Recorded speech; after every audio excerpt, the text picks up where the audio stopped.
Good afternoon, good morning, I guess, depending on where you are in the world. And it's really good to be here.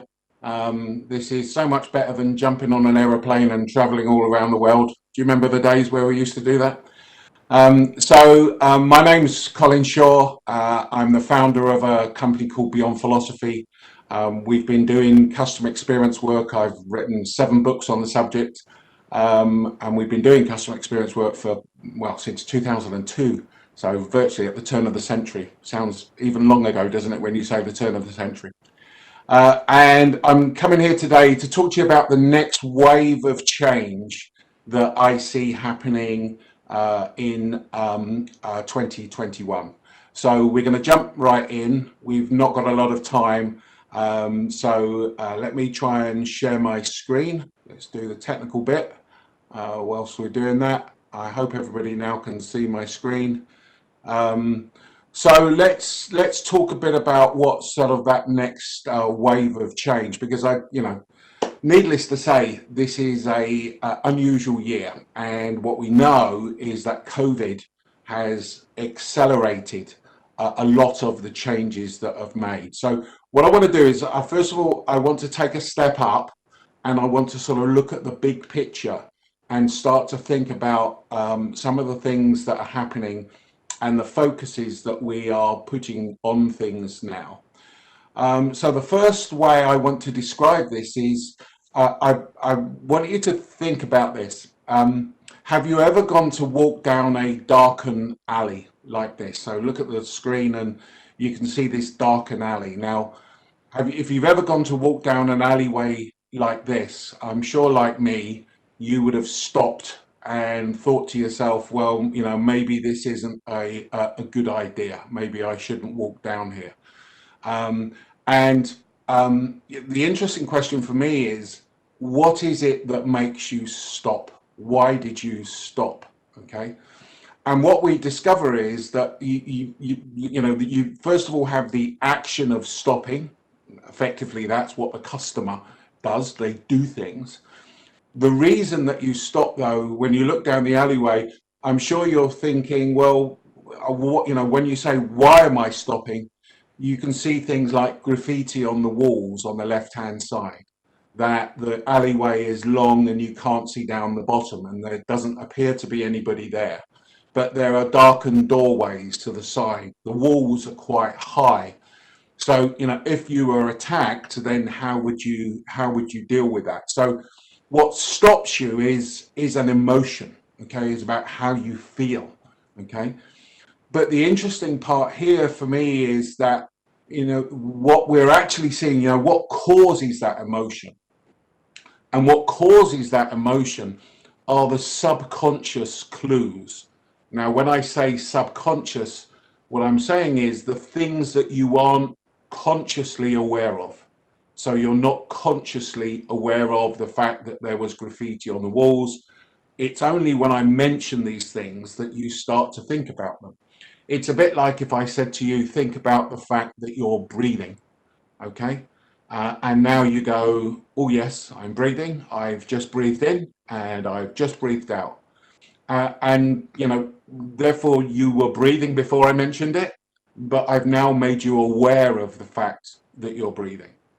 So there are subconscious clues that we pick up. And effectively what happens is that as we go to walk down this environment, our brains are scanning the environment and looking for things. And they're picking up all of these clues.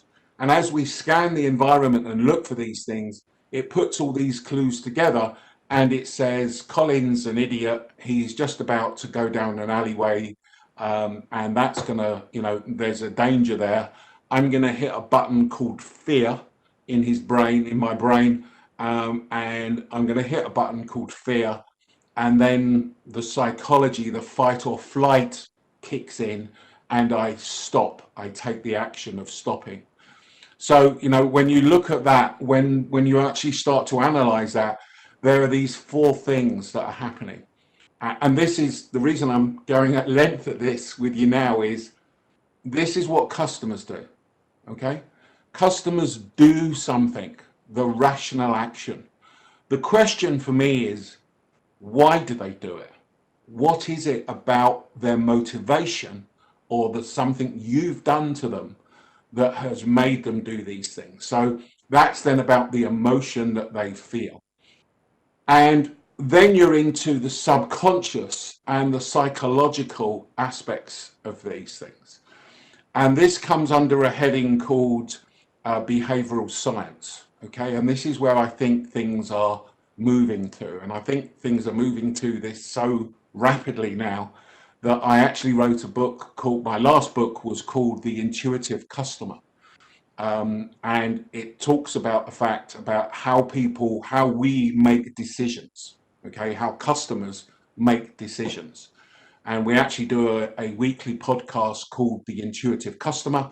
You can get it anywhere around the world through the normal places that you'll be able to get your podcast from. And we talk about this with the co-author of my last book, which is a guy called Professor Ryan Hamilton, who teaches behavioral science at Emory University in America. And the reason I'm going into this in depth is because this becomes really, really, really, really important. And what we are seeing this year, more than any year, is people's behavior, and people's behavior changing and changing rapidly. Okay. So how does this sort of manifest itself in a customer experience? Well, have you ever gone into a hotel? Do you remember when we used to go into hotels? And you put your bag on the bed, you open the cupboards, and the first thing you see are these coat hangers, okay? Which basically the message that this organization gives to you is, we think you're going to steal our coat hangers. We think you're a thief, okay? So a subconscious message. Another example of that is I live half my life in Sarasota in Florida in the States. And this is a local park where they had a sign that says enjoy your park, and then it tells me all the things that I can't do. Okay, so not exactly logical.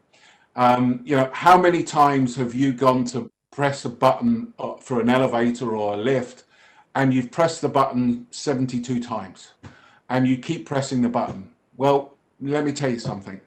The lift is not going to come any faster. Okay, it's just not. It's illogical.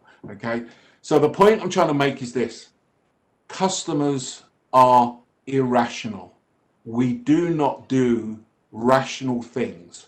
We like to think that we make rational decisions, but we don't. And particularly in B2B, business to business, we like to think we make rational decisions, but we don't. Okay. Example of that is we were doing some work in an insurance company, and this insurance company were experiencing when a customer would contact them, they would be on the phone talking to the agent. They would place an order for the policy that they were just discussing, and the agent was saying, your policy documents should be with you within 5 working days. Okay. And because of that experience, the customer rang off. But what they were then experiencing was 76% of those customers who had that interaction were phoning back within about 3 days and saying, where's my policy? Can you confirm when I'm getting it? And that was driving, this was the largest insurance company in the UK. This was driving millions of phone calls in to the call center. And they called us in and they said, what's happening here? And we talked to the customer and we did our analysis. And what we discovered was that the agent was saying one word that was causing these callbacks. They were saying your policy documents should be with you in 5 days. And because of saying should, that was putting an element of doubt within the customer's mind, and they then called back. We literally changed one word, and we changed one word to your policy documents will be with you within 5 days. And that reduced the amount of calls down from 76% down to 6%, within 5 working days. Okay, so consequently, 76% down to 6% within 3 weeks. Okay, so massive impact. So that is really just a small experience. Okay, so what I think we're seeing, what we're starting to see, is that if you look at what's been changed over the years, in my lifetime, we've gone from total quality management. This is really big picture stuff now. Total quality management to business process reengineering to CRM to customer experience. And I think we're on a change. And I think that we're starting to see the very first elements of what I would call, and what is starting to be called, customer science. Okay. And customer science is really quite interesting. And I did a podcast on this a couple of weeks ago. And this is, let me be clear, this is not instead of customer experience. It's as well as customer experience. So all the things that preceded customer experience haven't gone away. They've been absorbed into the organizations. But customer science, I think, is an area that is going to grow. And let me try and explain what customer science is, and again, where I see things going, even if you don't put a label of customer science on things. So as we start to talk about this whole area of psychology, it's really, really, really important that you think about fundamental things. So customer loyalty. Loyalty is an emotional attachment. And when you think of loyalty, loyalty is a function of memory. You can't be loyal to something that you don't remember. Make sense? Yeah, you can only be loyal to something once you've experienced it at least once. You can only be loyal to it once so it's a function of memory. So the interesting question becomes, what creates a memory? Okay, and what we discover is that there are that emotions create memories. Okay, and this is again not just my theory, this is psychological theory. Okay, so this is the stuff that we talk about on the podcasts. This is all of the psychological experts in academia. This is not me saying this, I'm relating what they're saying. Memories are created by emotions. Okay, so the question then becomes, well, what emotions do we as a business community want to evoke? And it makes sense to me that the emotions that we want to evoke are the emotions that drive value. So in other words, you get something back for. And for my third book, The DNA of Customer Experience, How Emotions Drive Value, we did some research, and what we discovered there are these 20 emotions that drive and destroy value. I don't have time to go into all of these today, but trust me, doing this research now since 2005, these are the emotions that drive and destroy value. Okay, but there's an interesting twist here. The second book I wrote was on customer centricity. So this always seems a bit strange, me saying this, okay? But here's the interesting bit. Sometimes you have to ignore what customers tell you, okay? So let me give you an example of it. Disney know that when they ask their customers what they want to eat at a theme park, Disney know that people say they'd like to have an option of a salad, okay? Disney also know that people don't eat salads at theme parks. They eat hot dogs and hamburgers. So there is a big difference between what customers tell you that they want and what they actually do. And this starts to get into this customer science part and behavioral science. I tell you one thing verbally, or I'll give you feedback about it. I do something differently, okay? An example of that is we were working with a client in the healthcare industry, and patients were saying through feedback, they were saying that they wanted to spend more time with doctors.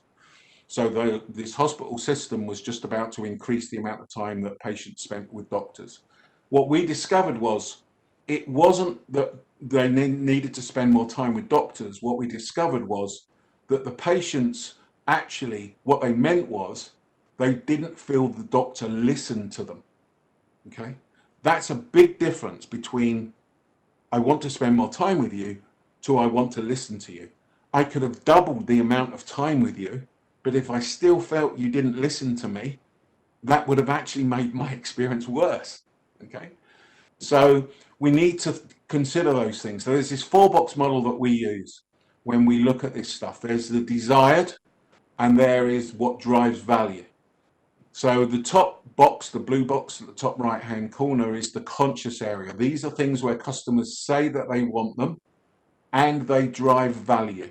And when I say value, I mean increased spend, increased loyalty, increased tenure, those things.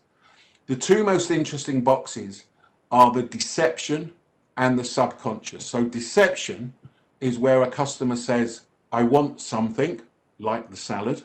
I want you to give me a salad as an option. You give it to them, they don't buy it. Okay? Or they say, I want you to fix this problem. Yeah, you fix the problem and they don't increase their loyalty or their spend with you. The other area that's really important is this subconscious area. So the subconscious area is things that are where customers say that they want something or don't say that they want something, but drive a lot of value. Okay, so they do not say that they want something, but you can prove it drives a great deal of value. And this is an example of that. I'm not going to go into this today, but the green bars are the things that drive value. The purple bars are the things which customers say that they want. Okay, so you can see the difference in those two areas. But what I want to go on and talk about is, again, this change that I see happening into going into behavioral science and moving into this customer science part. So again, let me take a step back and a step up for you. And this is really, really, really, really important, okay? Customers do not choose between experiences. They choose between the memory of those experiences. Now, just think about that. We don't choose between experiences.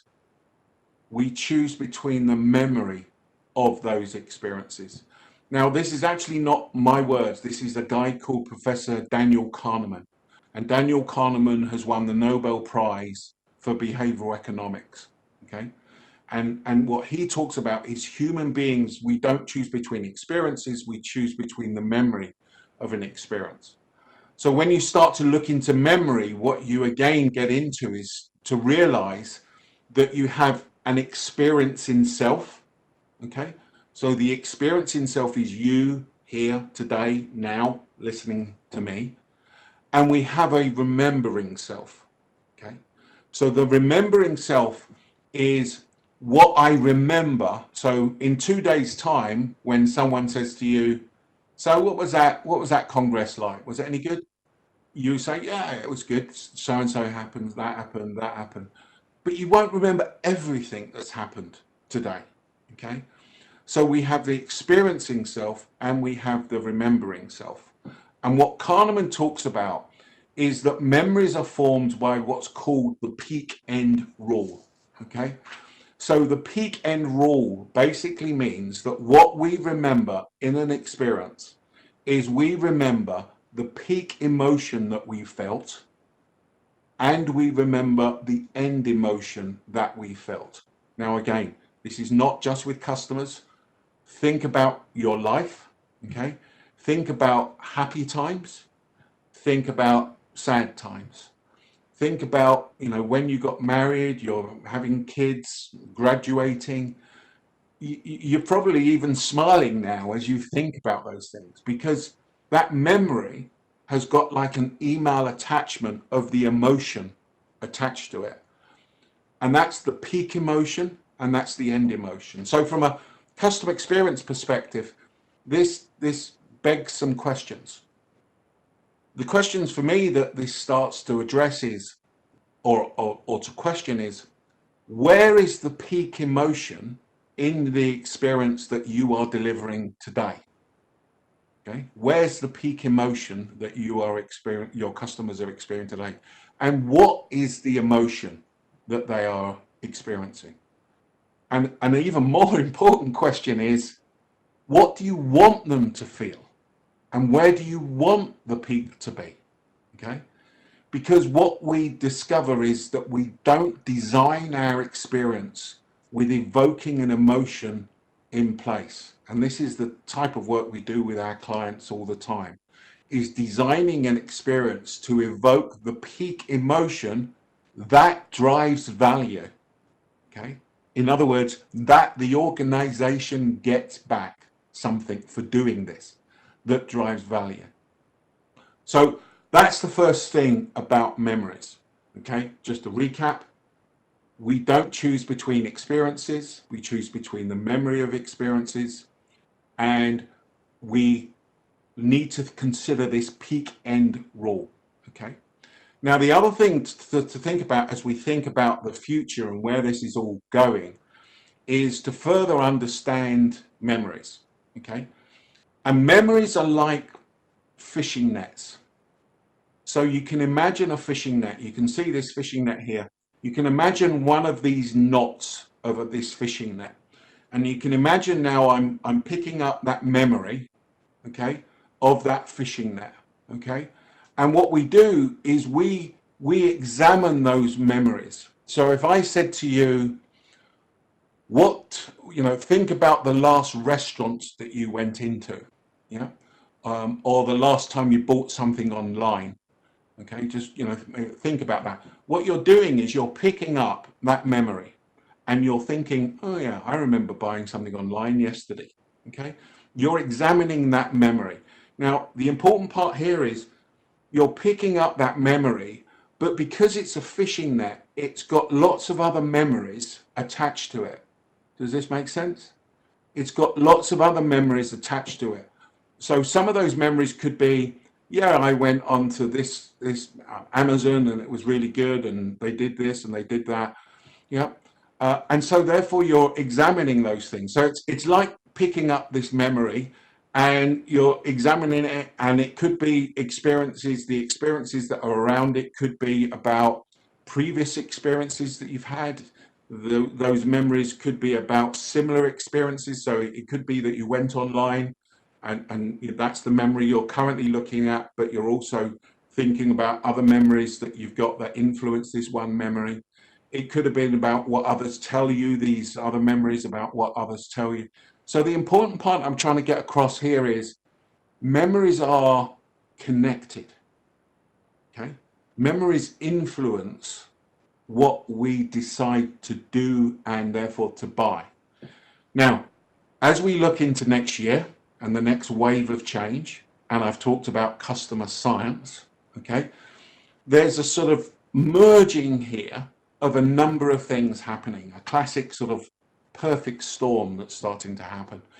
And that is, now think about AI, okay, because now imagine this as a memory map, okay? So we're now plotting our customers' memories. And that could be the conversation they've had with you online. It could be when they were online or into the call center. It could be when they went in the store. It could be on their phone. It could be whatever. You get the idea. But the output of all of those memories is that the customer is not particularly happy. Okay. And what AI can do is it can start to analyze all that stuff, and it can start to predict how the customer is feeling. It's just think about what Amazon know about me. They know about what I buy. They know about when I wake up in the morning because I set an alarm of an Amazon Echo that's next to my bed. They know about what I read through my Kindle. They know about what I watch through the TV. They know about from how many times the doorbells ring because I've got an Amazon Ringo thing. They've got this massive amount of data.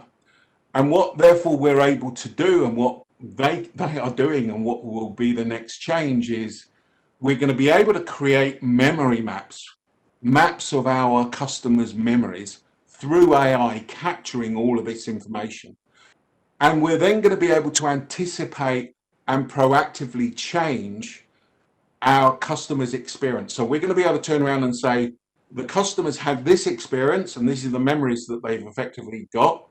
And we can now change our customer experience to look like this, okay? And this is therefore the experience that we should be getting up and delivering to them. And that can be clearly delivered through the digital experience. And guess what? COVID and all of the pandemic we've seen obviously massive adoption of buying things online and doing things online, okay? So let me try and pull these things together for you. Oh, and by the way, for those of you that are interested, you can see at the top here, I've got a book that you'll be able to get 50% off. It was only $10 to start with, so it's not going to cost you a lot of money, called Unlocking the Hidden Customer Experience. And you can get it by going to beyondphilosophy.com/unlock. That's beyondphilosophy.com/unlock, and put in this code unlock50 in. But let me try and summarize. You need to embrace the fact, as we move into next year and these new waves of change, you need to embrace the fact that your customers are not logical, they are irrational. You need to remember that we don't choose between experiences, we choose between the memory of those experiences. So customer memory is absolutely vital. Understanding that, how those are formed, helping form those memories is key. You need to define what drives value for you. So which lever do I pull to drive value for my experience? And therefore, which emotions drive most value for me? And then I can start to plan that in that customer experience, in designing my experience to drive that peak end role. And finally, with big data, with AI, we're going to be able to start, and companies are starting this now, to predict what customers do. And through more advanced segmentation, to predict what customers do. And that's becoming more and more prevalent in the digital experience. So I would absolutely suggest that you need to start to think about these things for tomorrow, okay? Because organizations are starting to change. They've recognized that the rational experience, just looking at the rational experience, is no longer good enough. A lot of organizations are starting now to look at the emotional experience, but you've got to be specific. But you've really got to start to look into the whole area of this behavioral science. And these are the things that we discuss on our podcast, the intuitive customer. So I hope that's been of use. Please link with me on LinkedIn if you're interested in talking about this stuff any further. I really get passionate about this. It's been really great to be invited to this session today. And I wish you well and good luck in building great customer experiences. Thanks very much for your time. Bye-bye.